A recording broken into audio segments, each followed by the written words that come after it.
Bienvenidas y bienvenidos a un nuevo episodio de Ciencia Vuelta, el podcast de la salud de la humanidad con una vuelta de ciencia. Un espacio sereno y próximo para reflexionar desde la ciencia sobre cuestiones urgentes, importantes y apasionantes. Guión y narración Fernando Valladares y Ana Payo Payo. Edición Dani Tudela con las voces de Silvana Buján y Carlota Garrido.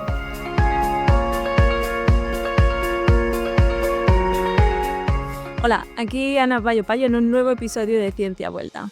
Y aquí, Fernando Valladares, encantado de estar con Ana para abordar un tema que es un ejemplo del libro de texto de cómo una buena idea deja de ser tan buena cuando se prioriza el negocio.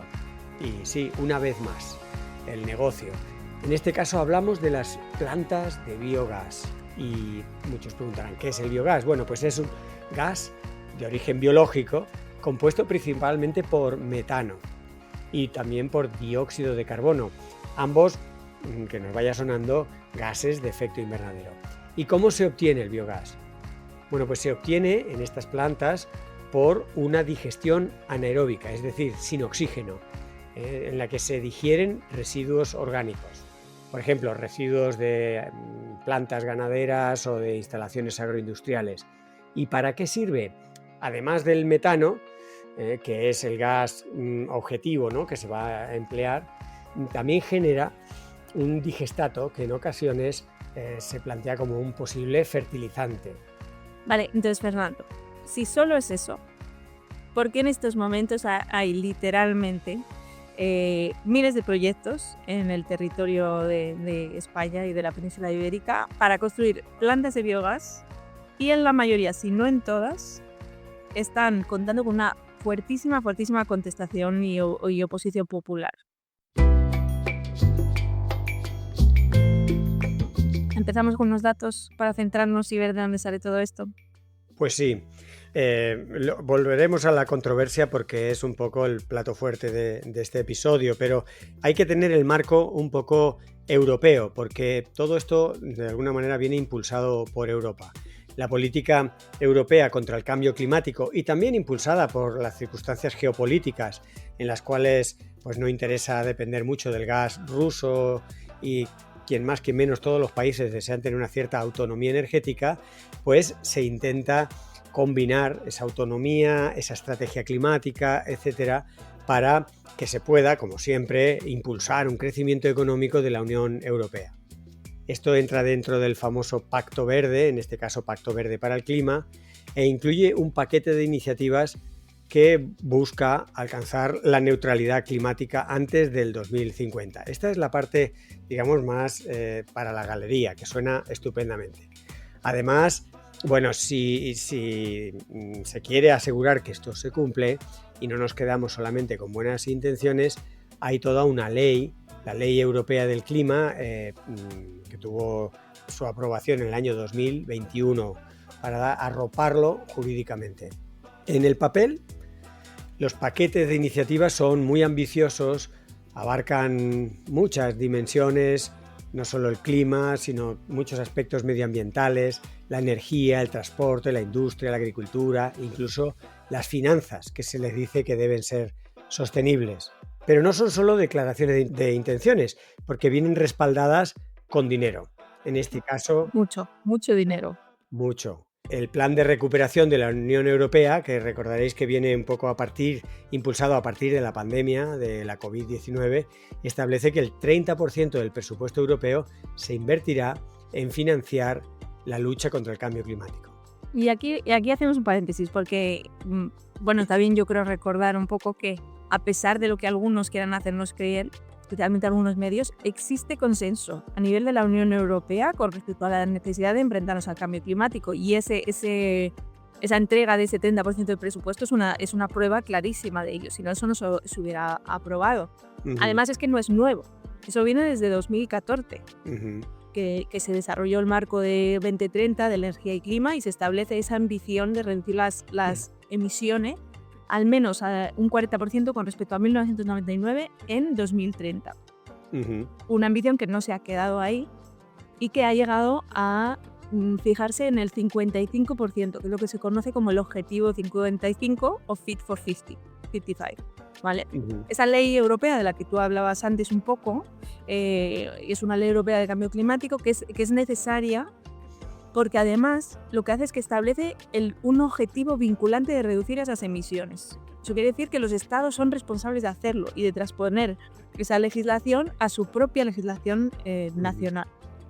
Además incluye mecanismos de seguimiento, de evaluación, de progreso de consecución de los objetivos, y eso se revisa cada 5 años, ¿vale? Entonces, estos objetivos lo que buscan es elevar un poquito esas cuotas de renovables en el consumo de energía y buscan que se haga como un 42,5% a finales de 2030. Eso lo harán, ¿cómo lo hacen? Pues con una implementación de una directiva de energías renovables a nivel europeo, ¿vale? Hasta aquí, todo ok. Todo bien, todo bien. Todo bien, todo bien. A fuego con la Unión Europea, las ambiciones de salvarnos de nuestro propio colapso, perfecto. Pero, ¿cómo encaja el biogás en todo esto? Porque hay tanto lío. Vamos a ir por partes y explícanos ahora sí, en más detallito, Fernando, ¿qué es el biogás? Bueno, hay dos palabras que tenemos que barajar, el biogás y el biometano. Como decíamos, el metano es solo uno de los gases que normalmente surgen de una planta de biogás y es el que tiene más valor comercial. Si el gas se va a inyectar en la red de gas, ¿no? Tiene que ser muy puro, tiene que ser metano y además con una pureza muy alta. Lo que produce una planta de biogás en general no es metano solo, es un cóctel. Esa digestión que decíamos en ausencia de oxígeno, esa digestión anaeróbica, libera, sí, mucho metano, pero también CO2, sulfuro de hidrógeno o ácido sulfídrico, que es conocido como gas de las alcantarillas y que es el que le da la característica pestilencia a estas instalaciones. Huele rico, ¿eh? Eso Huele a podrido y huele fatal a veces hasta más de 3 o 4 kilómetros de la instalación. Dependiendo del tamaño y del viento puede llegar a varios kilómetros y hace la vida muy difícil. Ahí podemos ir viendo que esto no es tan bonito, ¿no? Luego pensemos que este cóctel de gases es tóxico, tiene características que lo hacen perjudicial para nuestra salud y la salud de los ecosistemas en general, y es inflamable, y puede explotar. El riesgo es bajo, pero no es cero, por eso la ubicación es clave, no lo puedes poner cerca de, por ejemplo, una estación gasolinera, porque solo faltaría que explotara y llevara en la explosión pues, a una gasolinera por delante. Claro. Así que hay ciertas cosas que no se pueden cambiar, ¿no? Es una instalación que va a oler mal, por mucho que quieras, ese gas siempre se escapa en mayor o menor medida. Si te gastas mucho dinero y haces una instalación muy sólida, que no suele ser el caso porque cuesta dinero, se escapa menos, pero no hay escape cero. El olor es pestilente y es inevitable. La ciencia solo es un ingrediente en la toma de decisiones, pero es un ingrediente esencial que, por desgracia, se olvida a menudo.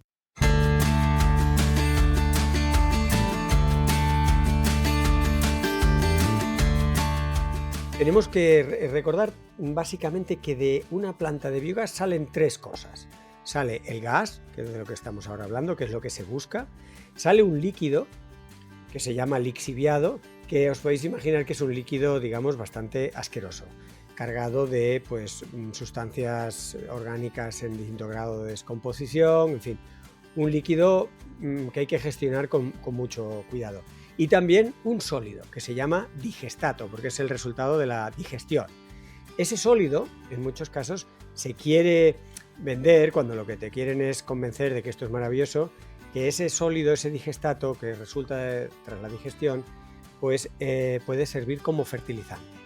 Pero no siempre es tan fácil porque si en la papilla, porque tenemos que pensar que es una papilla de residuos lo que se mete en una planta, hay, por ejemplo, como es el caso muchas veces, aguas de una estación depuradora, en ese agua de una estación depuradora casi siempre hay metales pesados en cantidades traza, pero significativas, con lo cual ese digestato, ese sólido, no se puede utilizar para consumo humano o o para fertilizar los campos así como así, porque los metales pesados están ya muy demostrados que no nos va nada bien.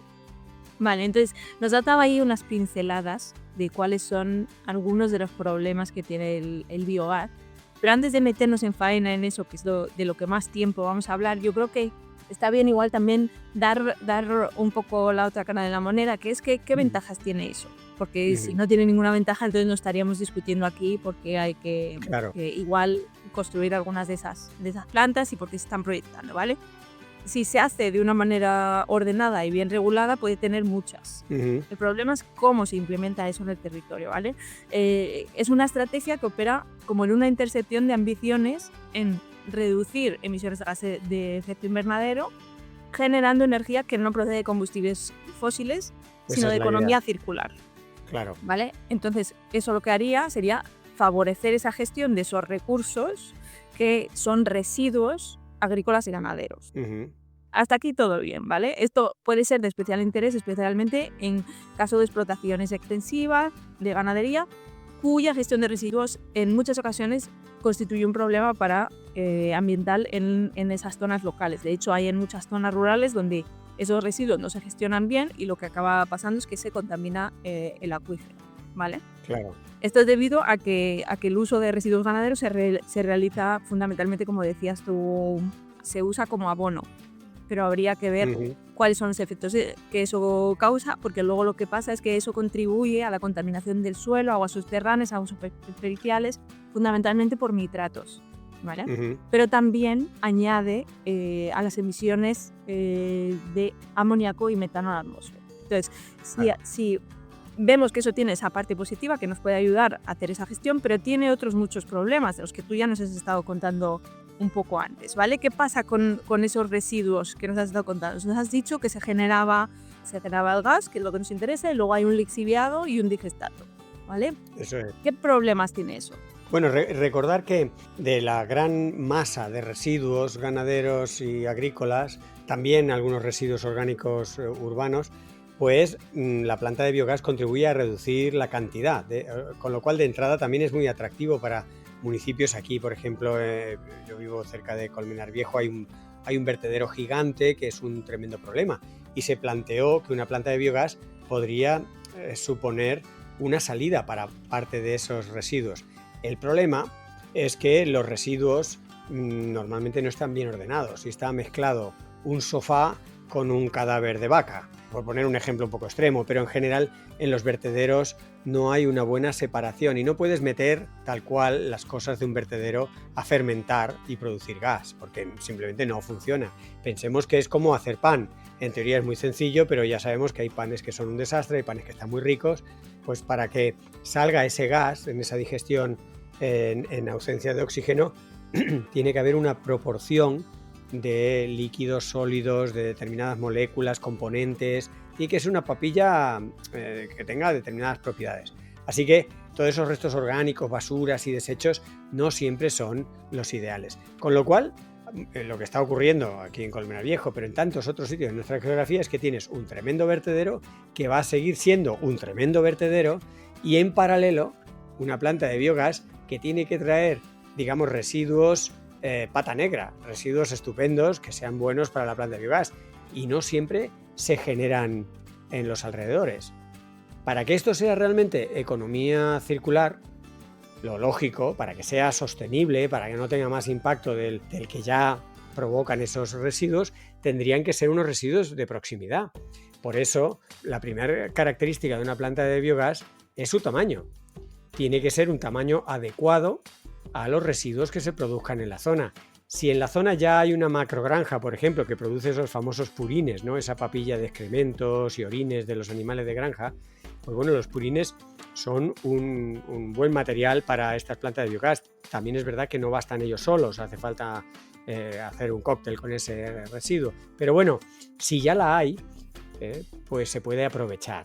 Igual que si estás en un municipio en el que hay explotaciones ganaderas o agrícolas que generan muchos residuos, pues puede estar muy bien. Pero veremos que todo esto hay de alguna manera que coordinarlo, porque lo que está ocurriendo con las plantas ya implementadas y lo que se está viendo de la falta de coordinación de las plantas es que no hay residuos para tanta planta.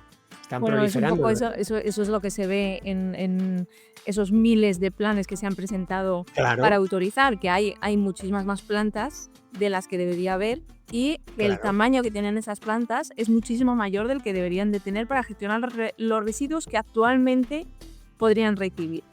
¿Y tú por qué crees, Ana, que se plantean tantos proyectos? Hombre, pues yo creo que es como un caballo de Troya. Una vez que tú ya tienes la infraestructura construida y aceptada, Ujú, lo que ocurre es que a mí me parece que eso va a tener un efecto llamada. Tengo una ujú. planta, luego tengo la infraestructura necesaria para poder instalar una macrogranja más, o 4, o 5. Exacto. Entonces, un Pero poco, además, ade- perdona. además en estos momentos la Unión Europea está subvencionando muy fuertemente la instalación de este tipo de plantas. Con lo cual, muchos de estos proyectos lo que van buscando es la subvención. Y por eso hay prisa. Porque las prisas son malas consejeras siempre, pero para un proyecto de estas características en las que hay que combinar muchos ejes, ¿no? Su viabilidad económica, su impacto ambiental, los residuos que vengan de proximidad, en fin, es un encaje de bolillos complicado. Si se hace deprisa, porque si no montas las plantas en un par de años, si no está instalada la planta en un par de años, no eres acreedor de las subvenciones. Pero hay un montón de empresas, algunas de ellas muy oportunísticas, que se han creado ad hoc, que no tienen la más mínima experiencia. Por cierto, paréntesis, España no tiene experiencia ni tradición en este tipo de plantas. Bueno, con esto pasa como cuando se han proyectado todas estas plantas eólicas en Claro. las que se copiaban las evaluaciones de impacto ambiental de Ujú, unas comunidades a otras. Entonces, por claro. ejemplo, en Castilla y León hay evaluaciones de impacto ambiental que hablan de proteger y volver a plantar campos de naranjos. ¿Qué dices? Claro. ¿Esto de dónde ha salido? Esto no viene de aquí. Esto es que alguien ha Se co- cogido, le han dado un proyecto, Claro. lo ha copiado, lo ha pegado y ha tirado para adelante. Pues con las plantas de biogás pasa lo mismo o peor, porque hay muchísima oportunidad económica y financiera para montarlas. Pero aquí es uno de los grandes riesgos que tenemos que tener presentes, porque tú puedes conseguir ese dinero y con la anuencia de las autoridades locales y de la comunidad autónoma, pues montar una planta de biogás, pero luego esa planta de biogás resulta que no es viable económicamente. ¿Quién se hace cargo de eso? Pues lógicamente nos hacemos cargo todos nosotros y nosotras. Con nuestros impuestos iremos de alguna manera compensando los números rojos de una planta. Muchos de los proyectos que se están planteando, tan pronto se instalen, la compañía promotora lo vende porque le interesa entre 0 y 0,0 el producir biogás, ¿no? Una cosa diferente son otras empresas más grandes o más consolidadas en ese sector, como pueda ser Enagas o Repsol, ¿no? Que ya tienen una cierta experiencia en general en este tema de los combustibles, de los gases, etcétera, y le podría interesar mantener esa planta de biogás que en tal o tal otro municipio se haya logrado instalar. Pero digamos que ahora mismo hay una proliferación de proyectos que no hace, en fin, que no encaja con las necesidades y posibilidades de los municipios. No, y que además no responde tampoco al planeamiento y a la ordenación que viene desde Europa. Porque si tú piensas, nosotros ahora a nivel nacional hay una serie de planes regionales que se conocen como planes regionales de ámbito sectorial del biogás y del biometano, que establecen como los marcos normativos que regulan la actividad, ese tipo de actividad en las comunidades autónomas, ¿vale? Pero a nivel europeo hay un marco mucho más grande, que es REPower Europe, que dice que la instalación de las renovables se debe hacer priorizando zonas que ya estén degradadas. Y establece unas zonas que son go-to zones, o sea, las zonas a las que se ha de ir, y unas zonas no-go zones, que son a las que no se ha de ir. Lo que, por ejemplo, en la energía solar se ve muy claramente, porque lo que proponen es se ha de instalar la energía solar en zonas ya degradadas, le hace tejados de casas o tejados de zonas industrializadas. Sin embargo, cuando estamos mirando dónde se planean, por ejemplo, estas zonas de biogás, estas granjas de biogás, plantas de biogás, no están en zonas que ya están degradadas. Están en zonas que, en teoría, deberían de ir a evitar.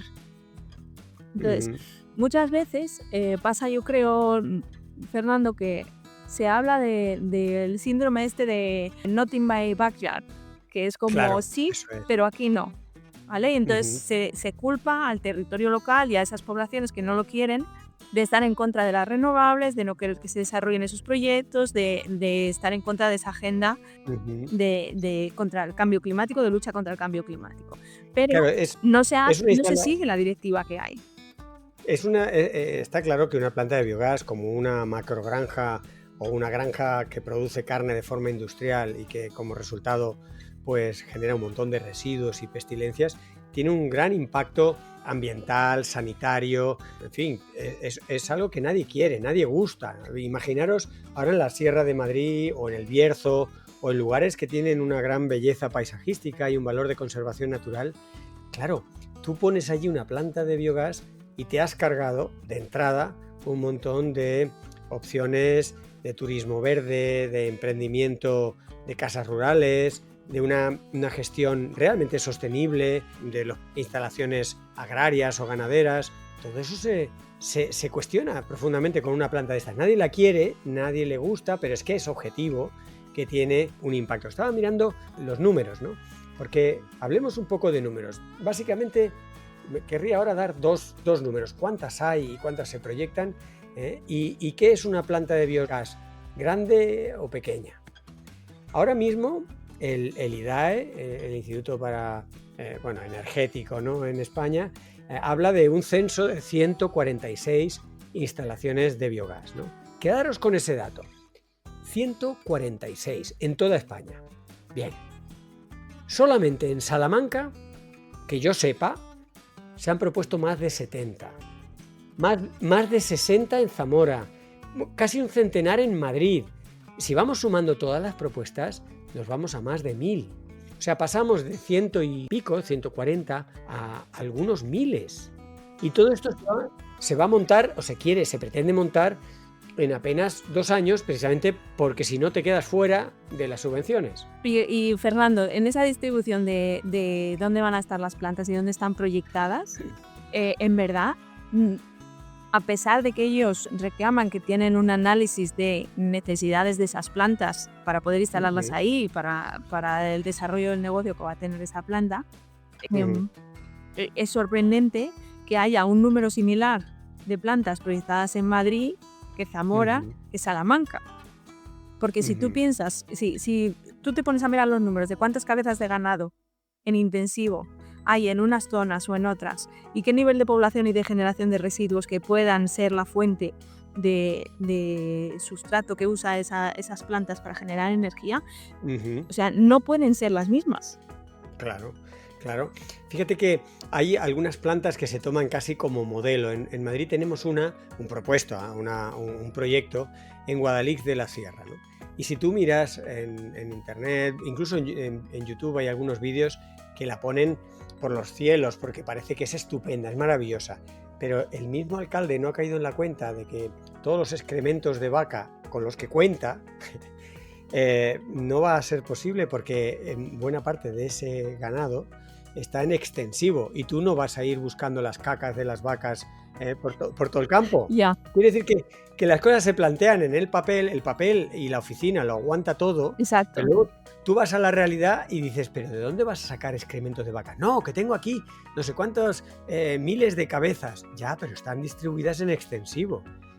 Y en concreto, por seguir con el ejemplo este de Guadalix de la Sierra, pues los vecinos se han organizado rápidamente en la Semana Santa del 2025, cuando han tenido noticia de esto, se ha filtrado prácticamente, porque otra de las características es que todo esto se urde a espaldas de la ciudadanía, ¿no? Y te lo encuentras ya todo organizado. Y pues los vecinos de Guadalix de la Sierra, como de tantos otros sitios, se han enterado de que había un proyecto de estos, han empezado a mirar y decir, ¿pero de dónde van a sacar los residuos orgánicos? Y bueno, en el caso concreto de Guadalix de la Sierra, yo personalmente creo que se va a detener porque lo han pillado en una fase muy temprana y porque el proyecto, que lo visten como súper amigable con el territorio y todo muy bien pensado, en realidad no cuadra, porque en un radio de 30 kilómetros no tienes los residuos asegurados, porque además supone impactar zonas de especial interés naturalístico al pie del Parque de Guadarrama, porque además los lixiviados y los digestatos van a afectar aguas de consumo humano, como es el embalse de Guadalix. En fin, que hay mucho disparate que cuando no se tienen en cuenta esas circunstancias de dónde lo pones y demás, pues parecen mejor de lo que son. Entonces, uno de los datos que recordáis que quería decir era cuántas hay y cuántas se quieren poner. 146, se quieren poner miles, probablemente bastante más de 1000. Sin un recuento por encima, en muchas provincias ya sale casi un centenar. Sí. Multiplicas un centenar por varias provincias, te salen varios miles, ¿no? Bien, destacar la ausencia total de coordinación. Estas plantas no se coordinan. O sea, si tú planteas una para el municipio A, ese proyecto no está coordinado con una planta que se proyecte para el municipio B o para el C o para el D, aunque sean colindantes, con lo cual algunos residuos estarán contabilizados más de una vez. Y Fernando, si esos residuos están contados 2 veces, eso significa que cada una de ellas no tiene residuos suficientes y que Claro. Va a haber que traer esos residuos de otro sitio para que eso sea viable. Claro. Bueno, como está ocurriendo en la de Salamanca, por ejemplo, la que está cerca de la propia ciudad de Salamanca, que tuve ocasión de visitar hace unos meses, traen restos orgánicos de Murcia. Imaginaros el transporte por camión de bueno, básicamente son cuerpos podridos de vacas e inmundicias horrorosas que transportan, dejan allí, pero es que han recorrido 400, 500 kilómetros. Y cuando yo estas cosas las planteo a los promotores, me dicen, no, hombre, esto no se va a hacer así. Yo digo, no se va a hacer así, o sí, porque una vez que tienes la planta, si no tienes residuos cerca, esto no se va a parar. Así que si hay que traer de 100, 200, porque en la teoría, en el proyecto, para hacerlo amigable, se dice, no, se van a utilizar los residuos de un radio de 30, 40, como mucho 50 kilómetros a la redonda de la ubicación de la planta de gas. Pero no hay mecanismos que controlen que eso es así. Claro. Y no hay ningún tipo de sanciones que hagan Nada. que si eso no es así, no pueda desarrollarse la actividad. Ese es el tema, ¿no? Y luego el segundo dato que os quería dar así un poco cuantitativo, que es una planta de biogás grande, pequeña. Lo recomendable, lo que han hecho muchos países, pensemos Alemania, que no es que sea un modelo, pero en Alemania llevan 40 años con plantas de biogás, no 5 o 6 como en España o 10. Bueno, en Alemania las plantas empezaron pequeñitas y se fueron ajustando precisamente a lo que estamos hablando, al tipo de residuo que se generaba localmente, y algunas han ido creciendo, adecuándose a lo que había y mejorando la tecnología, la eficiencia y procurando que sea realmente una instalación sostenible. No, aquí en España se plantean entre grandes y muy grandes. Para que os hagáis una idea, se considera una planta pequeña, una planta que pueda implicar al año menos de 30.000 toneladas de residuos orgánicos. Las que se están planteando, estos centenares, casi miles de proyectos que están ocurriendo estos días, que muchos de ellos los he podido ver, son para más de 100.000 toneladas. Claro, pero es que además esas 100.000 toneladas que se han de gestionar ahí, se han de gestionar los residuos de esas 100.000 toneladas. ¿Qué pasa con esos residuos? ¿Dónde van? ¿Qué se hace con el digestato? ¿Qué se hace con el lixiviado? Totalmente. Hablábamos antes de que parte de esos residuos se pueden usar como abono siempre y cuando no tengan esas trazas de metales pesados. En algunos de los pueblos donde se están desarrollando en sus proyectos, lo que hacen es que firman contratos con los ganaderos. Entonces los ganaderos les dan los residuos y luego todo el mundo sale ganando porque la planta de biogás les da los residuos de esa generación del gas para que ellos abonen sus tierras, ¿vale? Lo que muchas veces pasa en esos contratos, que es la letra pequeña, es que se establece cuántos residuos de la planta de biomás tiene que asumir el ganadero. Y da igual que tú no lo necesites como ganadero. Da lo mismo. Si a ti te dicen que te toca 1 tonelada, te tienes que comer 1 tonelada al año. Exacto. ¿Y qué haces tú con 1 tonelada? Esto me recuerda a la historia que ya hemos vivido en España con las macrogranjas, ¿no? La producción industrial de carne que genera esos purines, esas balsas de unas medio aguas, lodos apestosos, terribles, ¿no? Y pasaba un poco lo mismo. Se firmaba una especie de contrato de decir, oye, como esto es maravilloso porque es un fertilizante, pero que es un fertilizante con unas concentraciones que lo hacen tóxico. Entonces, los los ganaderos, los agricultores ya no sabían qué hacer con eso y en muchos pueblos directamente se tiraban por las carreteras y tú vas por la zona y huele que apesta porque los están tirando. La Unión Europea, de hecho, ha prohibido que los purines se esparzan así como como si estuvieras echando los famosos fertilizantes originarios, ¿no? Que eran los estiércoles naturales que se producían en la zona. Eso está prohibido, pero como no hay policía para velar en cada campo cómo se hace, pues se siguen echando. Teóricamente los tendrías que inyectar en el suelo en unas concentraciones muy concretas por hectárea. Nadie tiene ni el tiempo ni el conocimiento para inyectarlos en esas concentraciones y si lo haces, te va a sobrar purín por todos los lados y eso ya está pasando. Claro. Entonces, Claro. se da la paradoja de que te va a faltar la materia prima para la planta de biogás y que luego vas a producir un excedente, un digestato, un concentrado que ya no vale para producir gas, que se lo tienen que comer con patatas. Bueno, qué asco, ¿no? Comerse estos digestatos. Que se lo van a tener que comer o tener que gestionarlo como sea los agricultores y ganaderos que, como tú dices, o el municipio que ha firmado un compromiso. Claro. ¡Ostras! Sí, volvemos a temas de estos que hablamos muchas veces, que son los temas recurrentes de justicia social. Se supone que tenemos que hacer una transición ecológica, que hay un marco europeo que promueve que esa transición ecológica sea justa, que no quede nadie atrás, y hay dinero incluso para que eso ocurra. Pero luego vemos que cuando todas estas medidas se aplican en el territorio, al final hay como una serie de desposeídos que al final acaban pagando todos esos costes, ya sean de una manera que le externalizan los costes a ellos o directamente, ya sea en salud, en dinero o en degradación de su territorio. Y luego también pasa que muchas de esas ayudas que hay se las llevan incluso las empresas, ¿no? Antes hablábamos de este vídeo que han hecho de las comunidades energéticas, ¿no?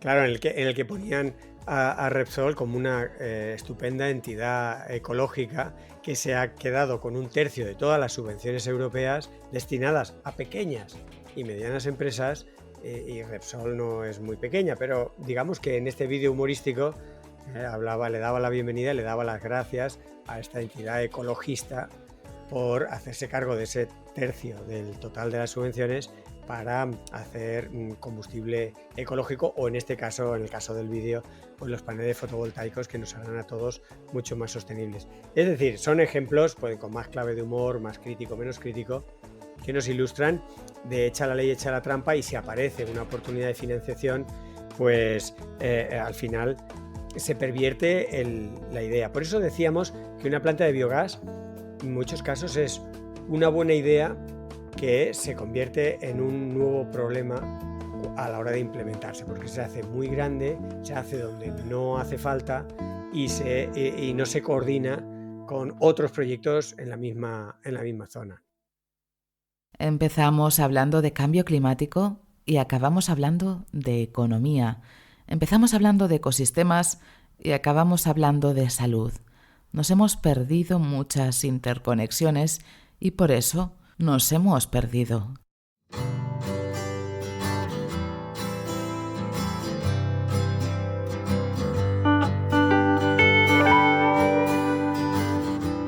Y luego hay otro tema, Fernando, del que no hemos hablado ahora, que es cómo se le transmite la información a esos pueblos, a esos municipios, donde se van a realizar estos proyectos y donde se están intentando proyectar todas las plantas. ¿Con qué información cuentan para tomar las decisiones?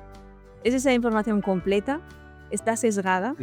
Porque hay veces que, por ejemplo, en algunos casos que yo conozco de la provincia de Zamora, que yo siempre barro para casa, ¿qué han hecho las empresas? Las empresas se han cogido a los alcaldes de los pueblos y se los han llevado a una planta de biogás que genera la energía a partir de residuos vegetales. Entonces, claro, van allí, ven una planta que funciona perfectamente, no hay ningún tipo de olor, no hay nada. Entonces, muchos de sus alcaldes en el fondo piensan, si es que yo estoy trayendo una cosa que va a ser buena para mi pueblo. Claro, es que ese es el asunto. Estaba mirando una de las plantas que a mí personalmente me despierta más emociones, es la planta de biogás de Luchén, en Valencia.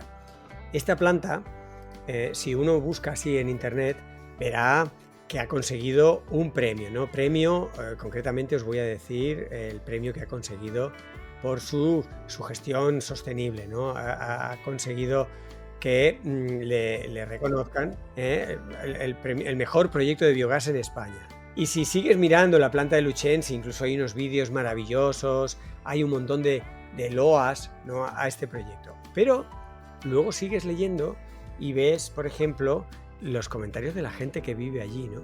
El primer comentario es, entre comillas, digo literalmente, nos vemos obligados a mantener cerradas las ventanas porque el olor es irrespirable. Los problemas de asma y de alergias de nuestros hijos se multiplican y el problema es insufrible en verano. Cada vez más personas en Luchens están pensando en irse. Personas que su proyecto vital era desarrollarse en el pueblo de su familia, que ya habían hecho su vida allí, ahora se están pensando seriamente irse porque es que es insalubre y es horrible, ¿no? O sea, fíjate cómo es contrastante. Si tú te quedas con la mirada de la empresa o de las revistas y medios de comunicación del sector, ¿no?, pues lo pintan como fantástico. Pero vamos, no es un caso único. Este simplemente es un caso que ha salido en la televisión, que ha salido en muchos informes y que es de los que más duelen, pero hay un montón. Y además, Fernando, en esos casos ya no solo es la pérdida en salud de tu historia vital y de tu identidad que pierden.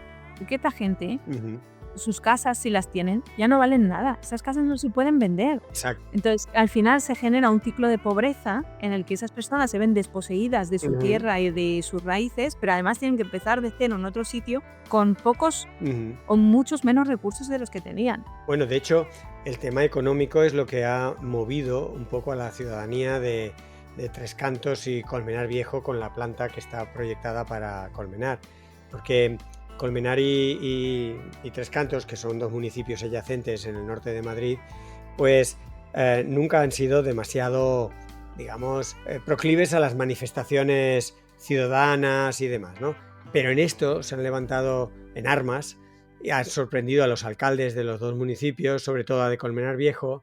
Y uno de los argumentos que ha hecho que se moviera mucha más gente de lo habitual ha sido el argumento económico, porque el precio de las viviendas cae en picado, ¿no? Y si te ha costado un esfuerzo comprarte una vivienda, unos años después te montan una planta de biogás y el precio de esa vivienda que te ha costado un pastón o que lo sigues pagando a ese precio al banco, lo puedes vender. Se deprecia total y absolutamente. Claro, pues estás atrapado, ¿no?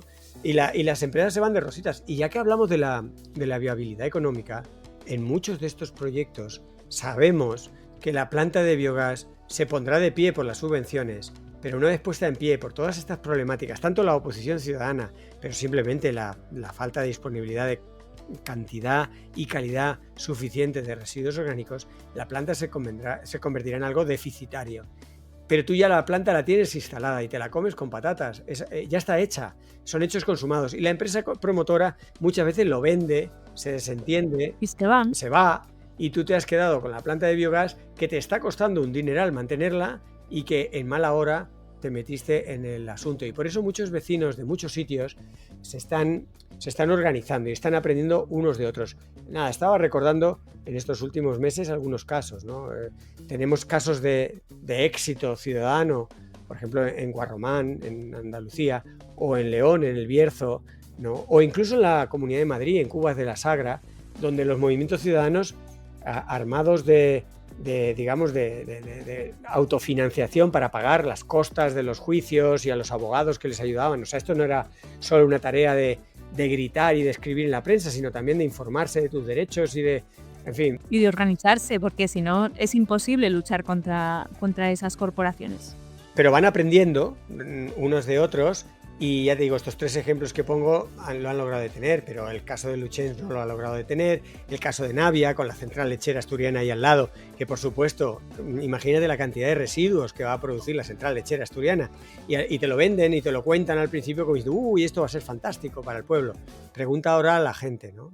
Vete al pueblo, mira cómo huele, mira cómo están, y las compensaciones que pueda dar la empresa lechera, pues no sé si van a compensar la calidad de vida. No hacen frente. Si llegan a hacer frente a la pérdida económica, desde luego a la pérdida identitaria y emocional de tener que irte de donde estabas, eso es... Total.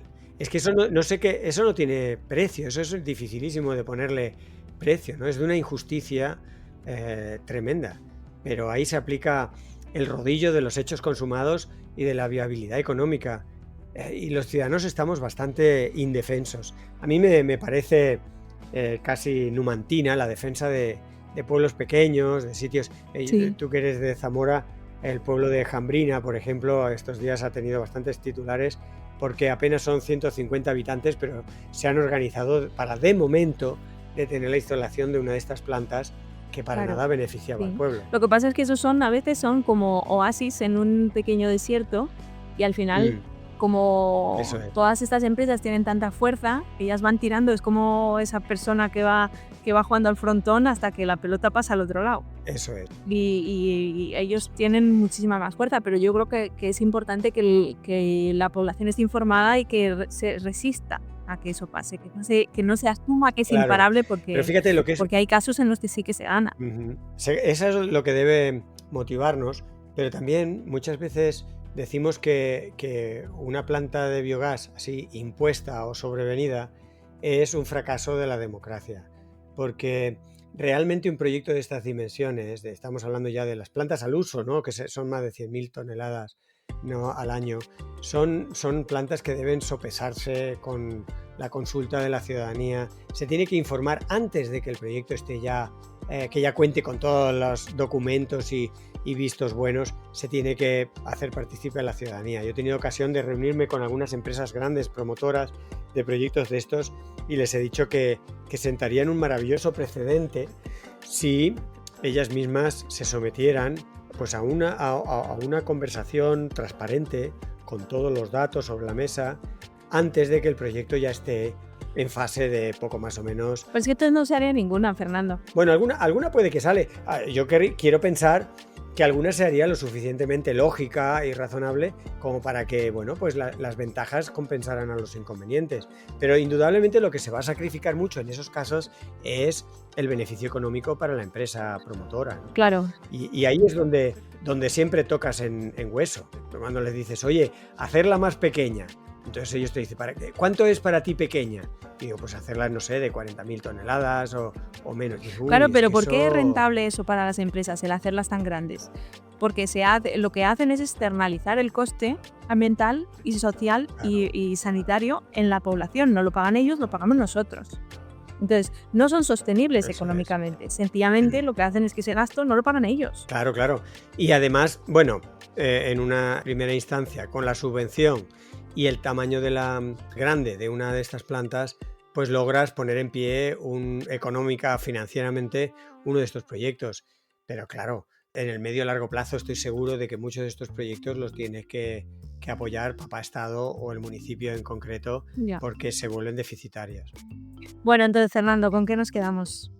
Bueno, yo creo que deberíamos, para no ser catastrofistas y no ser me opongo a todo, me quedaría con la idea de que una planta de biogás es una potencial solución muy buena para lo que decíamos al principio, ¿no? Para tener una cierta autonomía energética, no depender de combustibles y demás, de no depender de los propios combustibles fósiles. Sabemos que tienen ese problema, pero no obstante, una planta de biogás tiene su huella climática, porque los gases que emite son gases de efecto invernadero.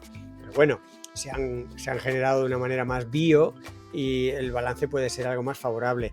Yo me querría quedar con la posibilidad de que esas plantas de biogás se revisen honestamente bajo la lupa de la sostenibilidad, que se plantee de acuerdo a los residuos que se generan realmente de forma local y que no se tengan que traer de muy lejos, que se ubiquen en los lugares más, digamos, cochambrosos, feos, donde no estropeen ni la vista ni la salud, pero que normalmente como se instalan es donde es más barato, donde ya se ha podido expropiar el terreno, o donde los camiones pueden venir más fácilmente. Pues que ojalá no se hiciera eso.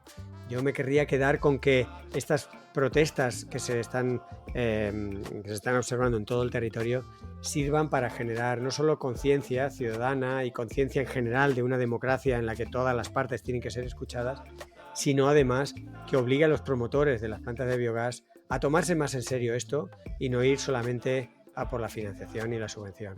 Muy bien. ¿Y tú, Ana, qué destacarías o resumirías de todo lo que hemos hablado? Casi no me has dejado nada para decir yo, con el resumen que me has hecho.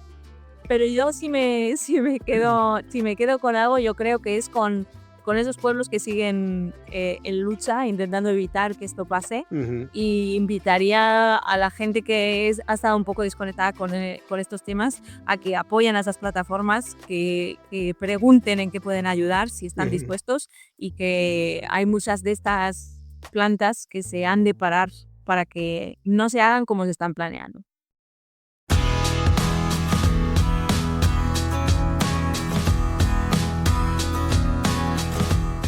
Así que nada, Fernando, la despedida te doy. Pues sí, la verdad es que toca ir cerrando, es un tema que daría para mucho.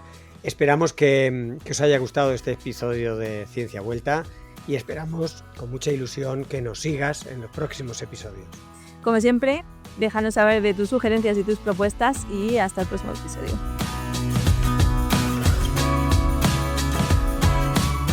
Gracias. Hasta aquí este nuevo episodio de Ciencia Vuelta. Gracias por pensar con nosotros. Esperamos volver a contar contigo pronto en este espacio sonoro de la salud de la humanidad. Guión y narración Fernando Valladares y Ana Payo. Edición Dani Tudela. Gracias a Silvana Buján y a Carlota Garrido por regalarnos sus voces. Mucha más información en las redes sociales de la salud de la humanidad y en la web. Encontrarás todo bien organizado en fernando.valladares.info. Un saludo y hasta la próxima.